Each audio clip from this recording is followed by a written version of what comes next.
Di ko mawala na sang bulagay ang aton pagupdanay. Kag ang aton relasyon hindi magbuy anay. Pero nakibot na lang ako sang ikaw ang naglisensya. Nga malakat ka na sa ibang lugar maapa sa imo pamilya. Pag ikaw ang nagpromisa nga ako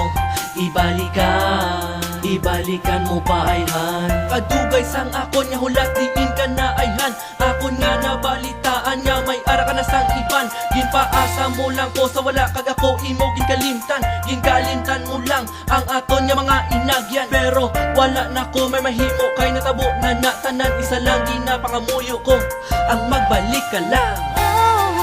Mabalik ka pa ayhan sa kabuhi ko.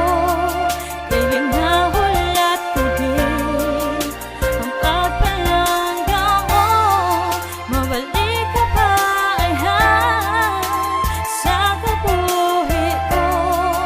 Kay kinahalan ko din ang pagpalangga mo. Anong dapat kong himuon para magbalik ka sakon? Kay ikaw lang ang unod sang akon nga tagipusuon. Hindi ka na madula kag hindi ka na mapanas. Ang imo nga pangalan sa ulo ko di makakas. Kag promisa ko sa imo girl hindi ta kapagpabayan. Kung magbalik ka sa akon ikaw akon nga halungan. Ihatag ko ang tanan para malipay ka lang. Ang unod sa tagipusuon mo tani ako na lang. Ikaw ginahulat kag wala na sang iban. Biskan ano pa kalawig ikaw mangyab ginapaligban. Kag kabalugid ko subong nga may bago ka na.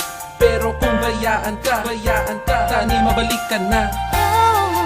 Mabalik ka pa ayhan sa kabuhi ko. Kay ginahulat ko din ang pagpalangga mo. Mabalik ka pa ayhan sa kabuhi ko. Kay kinahalan ko din ang pagpalangga mo. Pasubok ang kasakit ang gimbaylos ang kapalaran. Natunaw ang masadya kag matampis nga mga inagyan. Gin-inchindi ko na lang ang agwat sa aton estado. Palangga mo putuod pero parents mo di iboto sa aton nga relasyon. Amo na porsigido kagid sakon magulaga ni ikaw nagapretend nga wala ka lang naluyag. Kay hindi mo man malubag ang desisyon sang pamilya mo. Ginagwanta ang kasakit para ikaw sakon mapalayo. Pagsubong layo ka na wala kakawadan sang paglaom na kita liwat magaupdanay. Ikaw gyapon ang ginahandom nga babae nga akon pagadalon sa may altar. Biskan nga ilusyon lang ako gyapon ga ekspektar. Mabalik